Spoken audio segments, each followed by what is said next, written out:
Well, I think especially in this administration, it's getting harder to address some of that misinformation. Mm. Um, a lot that I've been seeing lately, one of the biggest things that I'm seeing is like autism and ADHD, either A, being on the same neurotype or being like that ADHD being its own neurotype. I've seen like a lot going around about that in particular.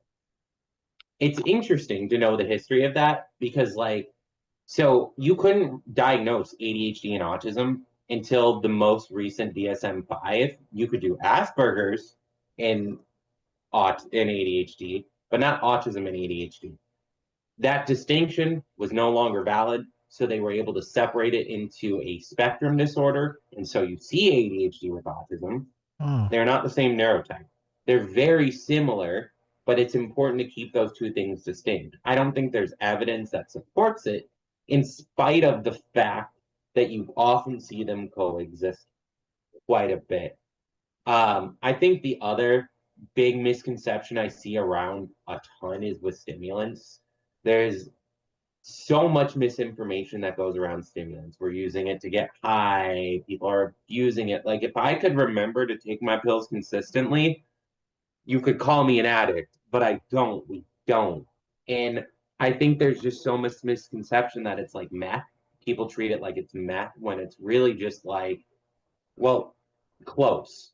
So in the sense that water and bleach or water and hydrogen peroxide are chemically similar, Ritalin, or more specifically Adderall, has a similar chemical composition to methamphetamine, but it can't cross the blood-brain barrier, right? So there's like misconceptions around medicine, misconceptions around the co-occurrence with autism.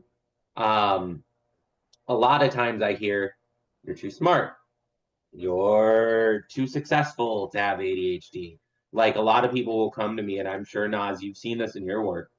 Oh, I went to get diagnosed, but they said you're too smart, so they gave me a depression diagnosis and called it a day. anxiety. And where Right? I've Oh, worked, everyone just says it's anxiety. Like, bro, yeah, this ain't anxiety. right. This is vastly different. What fucking manual are you reading from?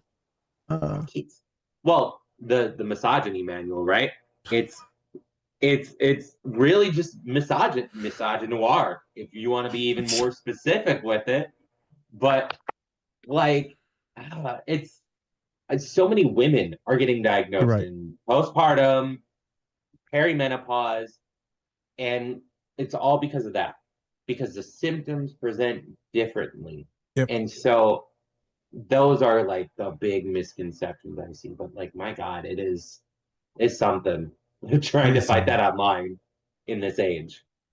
I'm sure you have a wild time because you do a lot of commenting, but you also do a lot of posting, but a lot of commenting. And Yeah. Spence, he'll come at you. He Yeah. will come at you correctly, and sometimes you just be like, "You suck as a person. You Yep. should stop." I'm like, "Damn." Yeah. I can't spell where the damn, and Spence can vouch for this. I can't type anything on Threads. I can't fucking spell. Neither can I, but I do it anyway. Oh my God, no, your shit is readable unless we're both so disabled that I think it looks readable, Like, but it's actually beautiful. not. Like, gang, gang, gang, gang. Like, what the fuck? I make so many typos. Like I feel like I have my own little like I take shots at myself over all the ring light. I take so many shots at myself over the amount of typos that I make just because it's funny to me at this point. It is what it is. But also like I'm human. I'm not always perfect with how I go after people on threads, and I own that a little bit. But like, it's something I'm working on. Of like, it's both entertaining for my audience and it's draining for my own mental health. Yep. It's a balance. A little pivot, but so right, you got ADHD, the autism, a lot of shit's going on. The other day, you were talking about taking a pause from social media for like a day. Did you take a day pause, or were you like an addict back on your phone? No, I took that pause. Yeah. I just wanted to like it was the weekend. I needed to like separate from my phone because it's so consuming. Like being politically active, it's taken a different level of stress and caused a different level of stress. And trying to engage with it, trying to challenge it, trying to be present with it, it's a little too much sometimes. So I think I found out that like I need phone detoxes, especially like over the weekends. And my God, it was a game changer. I came in this week ready to go. And so, yeah, it was good. And if anyone's listening and gets in that same way during all of this, take a break from your phone. It will be there when you get back. You're not going to miss anything and you'll feel so much better. You're right. You're right. That shit can get overwhelming, bro.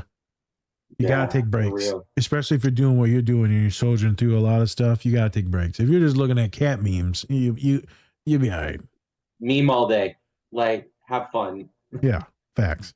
All right, Spence, back to you. Yeah. So, do you have any strategies or tools for people that are just trying to manage ADHD symptoms or even autism for that matter? Do you have anything to kind of help people kind of get through maybe like those tough times that you may have had during your time at like school and stuff like that? I love this one.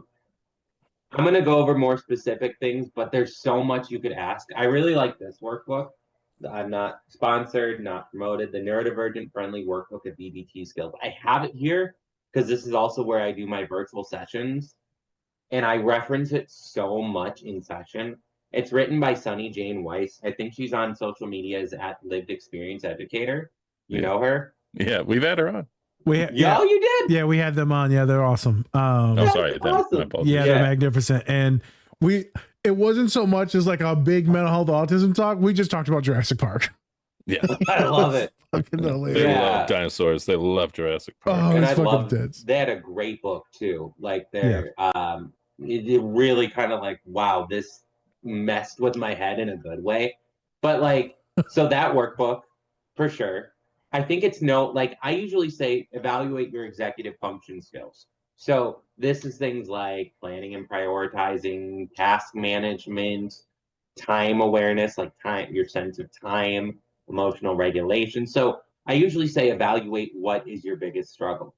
Like right now, we're all probably struggling with a lot of self-regulation difficulties. And we know people with ADHD, 70% of them have some difficulty regulating emotions. And so for us, it's important to know what our deficit is. Depends on the day, depends on the time. Like I'm going to throw out a few common ones. Chunking is a big one. So it's also called the Pomodoro method. You do something for 15 to 30 minutes of work, focused work, then you take a break. Do something that's meaningful and productive, but it's for like 5 to 10 minutes. Then you go back. Some people will do well with this.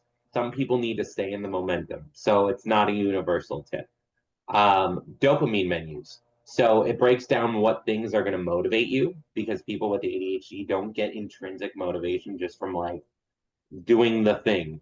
So this could be you list things that are starters, things that don't take too much time and don't suck you in. So like think 10-minute tasks. These are mains. These are like things that you enjoy, special interests, things that are like a good reward for yourself.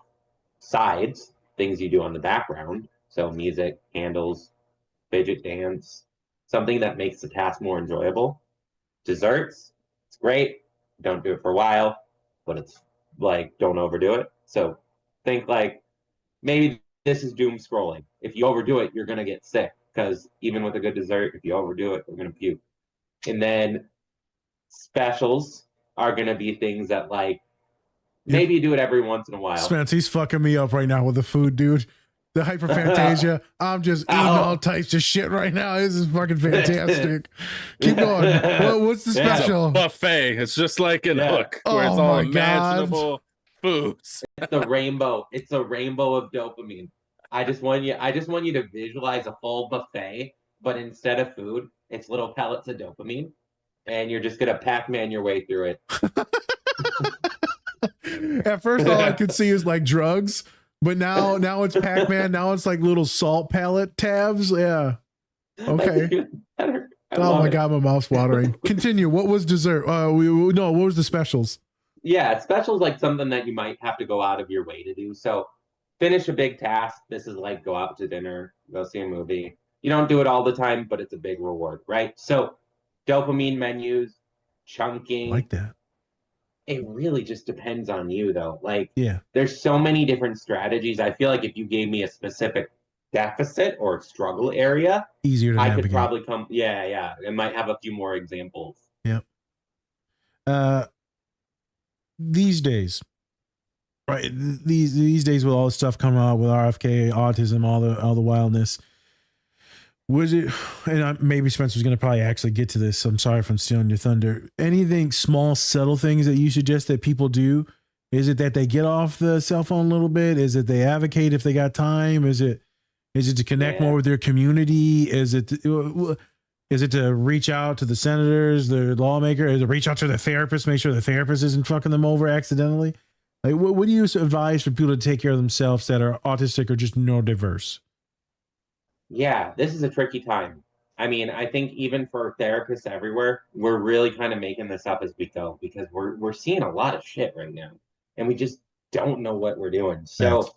I mean, I give my clients a lot of very general advice around this, which is like, number one, limit your time on social media and specifically limit your time in the comment threads.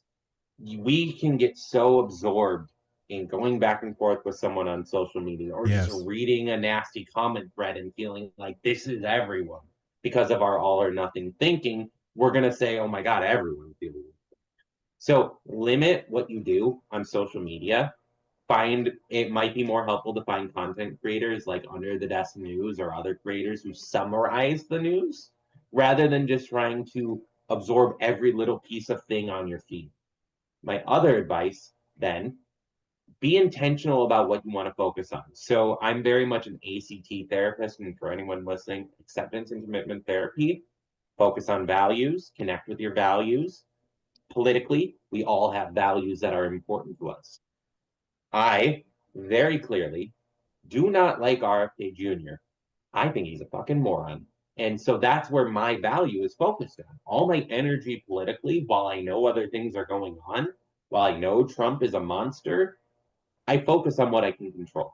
And my knowledge base helps me emphasize RFK Jr. So I say the same thing to everyone else. What are you passionate about? What are the fights that you want to put yourself out there for? How far you go is dependent on, I use the spoons analogy, how many spoons you got. So be humble, be gentle with yourself in the fact that you might have enough spoons one day to go march on down to a town hall, berate them with all the questions you want, and demand an answer. Some days, you might not even have it in you to send a letter template. Do whatever makes sense for you to feel like you're moving closer towards your values politically. Accept that you can't do everything. That's usually the general advice. And then, yeah, phone breaks. If it all becomes too overwhelming, find things that you can control and that you can focus on. And then finally, like as far as safety goes, I as a therapist am so I've stopped putting pronouns in my progress notes to try and protect people's gender identity. Okay. I try and be very limited with new autism diagnoses. I don't challenge old ones, but I'm very specifically selective, at least until I have more information about how I document and show new autism diagnoses. Yeah. And I think that's a personal choice. I think we've seen some like pullback on that registry. So it's not to say that concern doesn't go away. It's more so to say that like, maybe that's not something that I'm focusing on right now as far as like what do I get out of my therapist, but also like talk to a fucking therapist. For the love of God, please talk to a therapist if you aren't. It is a stressful time. It's going to be really difficult with all of our rigidity, our emotional dysregulation to manage this alone. Therapy helps. Even if it's not just solutions, sometimes it just helps just venting. Sometimes it helps having a buddy, a companion to commiserate. Mm-hmm. Maybe you're laughing about the shit so you don't cry. Maybe they help you strategically figure out where your morals, values, ethics are and what you can do. Maybe we help you identify how many spoons that we got, or emotional, like when am I probably gonna go past my fucking threshold and then I'm loopy as shit and then I can't fucking function the next day. A lot of that is identifying. I do that all the time with clients. Like, all right, I think this is your limit. No, I can push past it. They come back next week. I can't push past it. Famous last words. the amount of times I've said that, and then I find myself in burnout, which also, like, know your signs of burnout because you're probably going to be hitting it a lot these next 4 years. What's your signs of burnout? I would love to know. My memory becomes garbage, hot water dog shit, and I can't remember a thing. Yeah, I don't know. I can't remember a thing that I want to remember. So my working memory gets really tough, Easy. and then my emotional regulation, it doesn't take much to set me off, and then I'm either really, really tired or I'm not sleeping well. And it's one or the other, or sometimes both.